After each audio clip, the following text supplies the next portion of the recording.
شروع اللہ کے نام سے جو بڑا مہربان نہایت رحم والا ہے۔ الف لام میم را۔ اے محمد صلی اللہ علیہ وآلہ وسلم، یہ کتاب الہی کی آیتیں ہیں اور جو تمہارے پروردگار کی طرف سے تم پر نازل ہوا ہے حق ہے، لیکن اکثر لوگ ایمان نہیں لاتے۔ خدا وہی تو ہے جس نے ستونوں کے بغیر آسمان جیسا کہ تم دیکھتے ہو اتنے اونچے بنائے، پھر عرش پر جا ٹھہرا اور سورج اور چاند کو کام میں لگا دیا، ہر ایک میعاد معین تک گردش کر رہا ہے۔ وہی دنیا کے کاموں کا انتظام کرتا ہے، اس طرح وہ اپنی آیتیں کھول کھول کر بیان کرتا ہے کہ تم اپنے پروردگار کے روبرو جانے کا یقین کرو۔ اور وہ وہی ہے جس نے زمین کو پھیلایا اور اس میں پہاڑ اور دریا پیدا کیے اور ہر طرح کے میووں کی دو دو قسمیں بنائیں۔ وہی رات کو دن کا لباس پہناتا ہے، غور کرنے والوں کے لیے اس میں بہت سی نشانیاں ہیں۔ اور زمین میں کئی طرح کے قطعات ہیں ایک دوسرے سے ملے ہوئے، اور انگور کے باغ اور کھیتی اور کھجور کے درخت، بعض کی بہت سی شاخیں ہیں اور بعض کی اتنی نہیں ہوتی، باوجود کہ پانی سب کو ایک ہی ملتا ہے، اور ہم بعض میووں کو بعض پر لذت میں فضیلت دیتے ہیں، اور اس میں سمجھنے والوں کے لیے بہت سی نشانیاں ہیں۔ اگر تم عجیب بات سننی چاہو تو کافروں کا یہ کہنا عجیب ہے کہ جب ہم مر کر مٹی ہو جائیں گے تو کیا از سر نو پیدا ہوں گے؟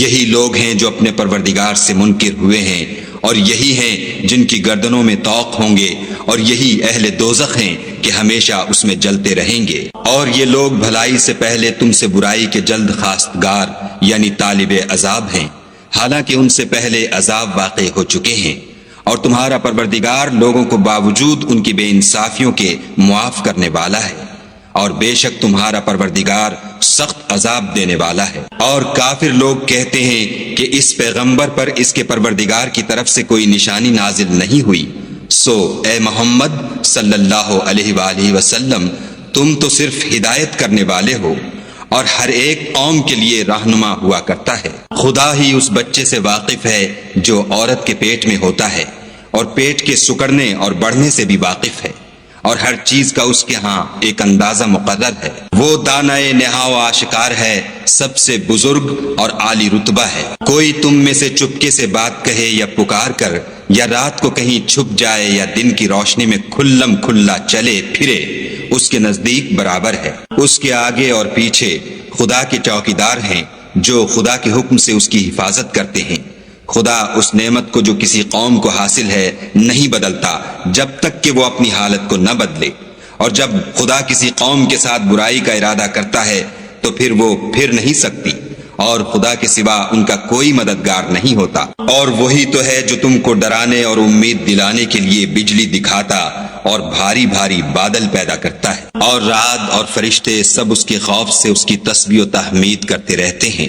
اور وہی بجلیاں بھیجتا ہے، پھر جس پر چاہتا ہے گرا بھی دیتا ہے، اور وہ خدا کے بارے میں جھگڑتے ہیں، اور وہ بڑی قوت والا ہے۔ سود مند پکارنا تو اسی کا ہے، اور جن کو یہ لوگ اس کے سوا پکارتے ہیں وہ ان کی پکار کو کسی طرح قبول نہیں کرتے، مگر اس شخص کی طرح جو اپنے دونوں ہاتھ پانی کی طرف پھیلا دے تاکہ دور ہی سے اس کے منہ تک آ پہنچے، حالانکہ وہ اس تک کبھی بھی نہیں آ سکتا، اور اسی طرح کافروں کی پکار بیکار ہے۔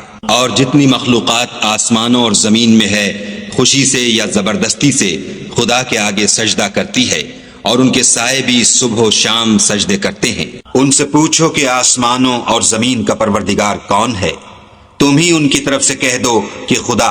پھر ان سے کہو کہ تم نے خدا کو چھوڑ کر ایسے لوگوں کو کیوں کارساز بنایا ہے جو خود اپنے نفع و نقصان کا بھی اختیار نہیں رکھتے؟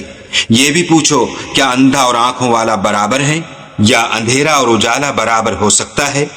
بھلا ان لوگوں نے جن کو خدا کا شریک مقرر کیا ہے، کیا انہوں نے خدا کی سی مخلوقات پیدا کی ہے جس کے سبب ان کو مخلوقات مشتبہ ہو گئی ہے؟ کہہ دو کہ خدا ہی ہر چیز کا پیدا کرنے والا ہے، اور وہ یکتا اور زبردست ہے۔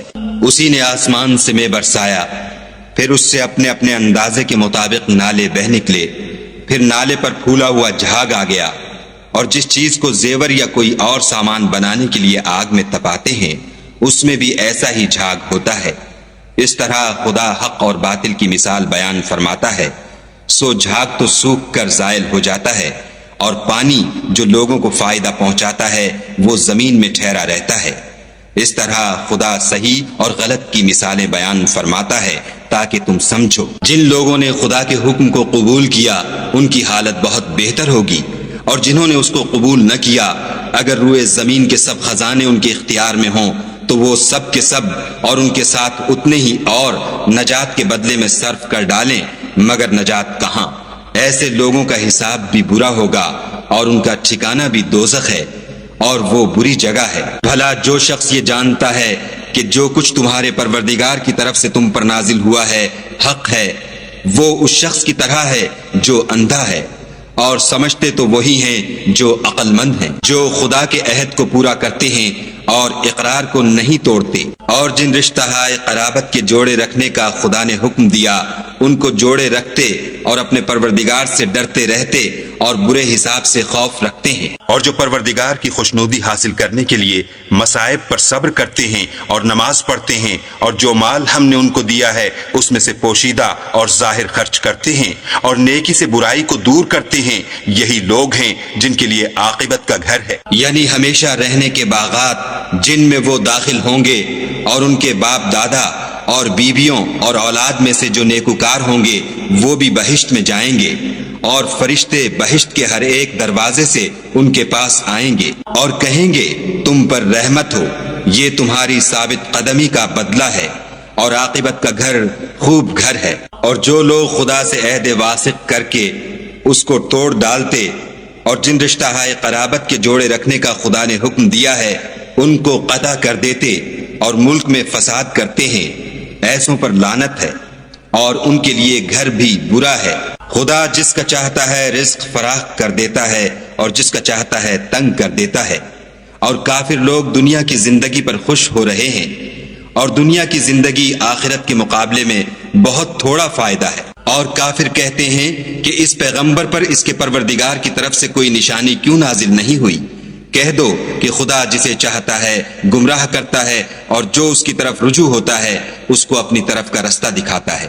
یعنی جو لوگ ایمان لاتے اور جن کے دل یاد خدا سے آرام پاتے ہیں ان کو، اور سن رکھو کہ خدا کی یاد سے دل آرام پاتے ہیں۔ جو لوگ ایمان لائے اور عمل نیک کیے ان کے لیے خوشحالی اور عمدہ ٹھکانہ ہے۔ جس طرح ہم اور پیغمبر بھیجتے رہے ہیں اسی طرح اے محمد صلی اللہ علیہ وآلہ وسلم ہم نے تم کو اس امت میں جس سے پہلے بہت سی امتیں گزر چکی ہیں بھیجا ہے، تاکہ تم ان کو وہ کتاب جو ہم نے تمہاری طرف بھیجی ہے پڑھ کر سنا دو۔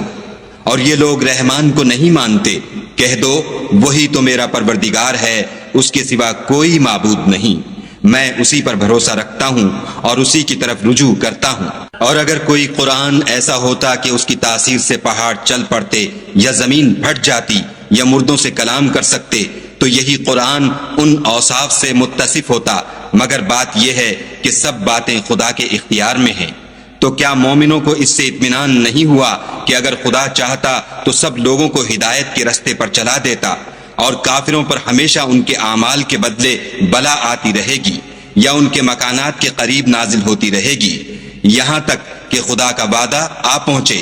بے شک خدا وعدہ خلاف نہیں کرتا۔ اور تم سے پہلے بھی رسولوں کے ساتھ تمسخر ہوتے رہے ہیں، تو ہم نے کافروں کو مہلت دی پھر پکڑ لیا، سو دیکھ لو کہ ہمارا عذاب کیسا تھا۔ تو کیا جو خدا ہر متنفس کے اعمال کا نگراں و نگہبان ہے وہ بتوں کی طرح بے علم و بے خبر ہو سکتا ہے؟ اور ان لوگوں نے خدا کے شریک مقرر کر رکھے ہیں، ان سے کہو کہ ذرا ان کے نام تو لو۔ کیا تم اسے ایسی چیزیں بتاتے ہو جس کو وہ زمین میں کہیں بھی معلوم نہیں کرتا، یا محض ظاہری باطل اور جھوٹی بات کی تقلید کرتے ہو؟ اصل یہ ہے کہ کافروں کو ان کے فریب خوبصورت معلوم ہوتے ہیں، اور وہ ہدایت کے رستے سے روک لیے گئے ہیں، اور جسے خدا گمراہ کرے اسے کوئی ہدایت کرنے والا نہیں۔ ان کو دنیا کی زندگی میں بھی عذاب ہے اور آخرت کا عذاب تو بہت ہی سخت ہے، اور ان کو خدا کے عذاب سے کوئی بھی بچانے والا نہیں۔ جس باغ کا متقیوں سے وعدہ کیا گیا ہے اس کے اوصاف یہ ہیں کہ اس کے نیچے نہریں بہہ رہی ہیں، اس کے پھل ہمیشہ قائم رہنے والے ہیں اور اس کے سائے بھی۔ یہ ان لوگوں کا انجام ہے جو متقی ہیں، اور کافروں کا انجام دوزخ ہے۔ اور جن لوگوں کو ہم نے کتاب دی ہے وہ اس کتاب سے جو تم پر نازل ہوئی ہے خوش ہوتے ہیں، اور بعض فرقے اس کی بعض باتیں نہیں بھی مانتے۔ کہہ دو کہ مجھ کو یہی حکم ہوا ہے کہ خدا ہی کی عبادت کروں اور اس کے ساتھ کسی کو شریک نہ بناؤں۔